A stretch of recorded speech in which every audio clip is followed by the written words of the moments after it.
Good morning. Welcome to Money Matters. Jennifer Stone and Erica Mutch filling in today for Dave Petso on this sunny but cold morning. It's beautiful so far, though. It is. Welcome back. Thanks. It's been a while. I know, it has been. I'm glad to be back. Yeah, we're glad to have you. So we're both certified financial planners with Petso Financial and worked with Dave for a few years now. I'm pushing 30 and Eric has been there almost 7?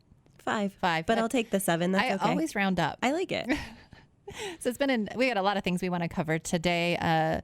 Partly fear of missing out. That's an interesting topic. Am I ready to retire?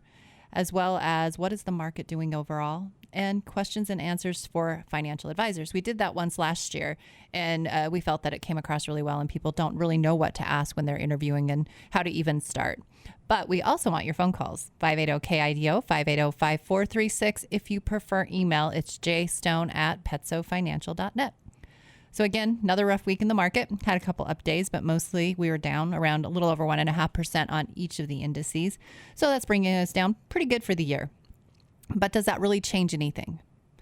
We were talking a bit about setting goals. We set goals for targets like buying a car, buying a new house, retirement, education. We set all these goals. And when you go to see a financial advisor or choose to do it on your own, that's the first step. You write down what you're trying to accomplish, because if you don't, what's the purpose of even getting started if you don't have an end point? Of course, we all should get started, but we always want to put it towards what? So we thought about that and we said, what other things should you write down when you first start investing? I feel you should write down why. Why today? What was the point? What was the purpose of getting started today? Write that down. What's the market doing? Are you investing now because it's done very, very well the last 3 years and now is the time to get started? Be real. Write it down and say, this is why I'm starting. So that when we have times like we do today, when we've corrected and we're starting to have a little more volatility than we've had in the past, looking at the last 5 to 7 years that Eric has been in the business, she's really never experienced a down year. Very small. One was 6%, another was 1%. So very, very small downs during her investing career. So that becomes more of a comfort for her, just like it would become a comfort for anyone else that's investing. So if you write down, I am investing today because, you don't have to share it with your advisor. You don't even have to share it with anyone. Just put it aside so that when things get rocky and you say, I want to stop doing what I decided to do 6 months ago, a year ago, whatever that time period may be, go back to that note. And what did you say you would do when this happened? Because when the lights are on, it's sunny and shiny and beautiful outside, it's real easy to decide to keep going. When there's darkness and you start to get nervous, then you may be tempted to change that plan that you wrote down.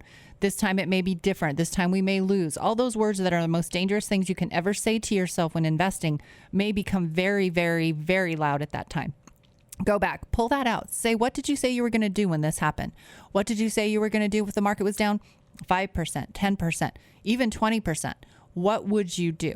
And I'll bet it's different than what you're feeling at this moment. So don't let that change it, because really the best thing for you to do is just consistently keep investing. Know that you're working towards a goal and don't let anything push you off of that goal. It's scary to think about, I know.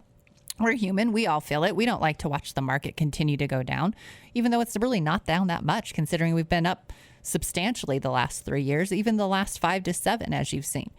So why is it now this going to change everything we've looked for? The market's down on average every year 14%, but it's up 76% of the time. So when it's down those 14%, go back to that note you wrote when things were good and reset yourself and say, oh yeah, I remember why I'm doing this. This is why I'm doing this. Because it will lead you to always react differently. One way or the other, if the market's too high, you should also pull out that note so that you don't go in and buy the hot stock of the day and say, you know what, I really want to own Peloton, Coinbase, some of these stocks that were really, really high flying when they first came out. Because it goes both ways. I don't want you to get too aggressive or too conservative. So what did you decide and why? Write it down. Go to it when you want to change and become more aggressive. Go to it when you want to change and become more conservative, and stick with your core plan.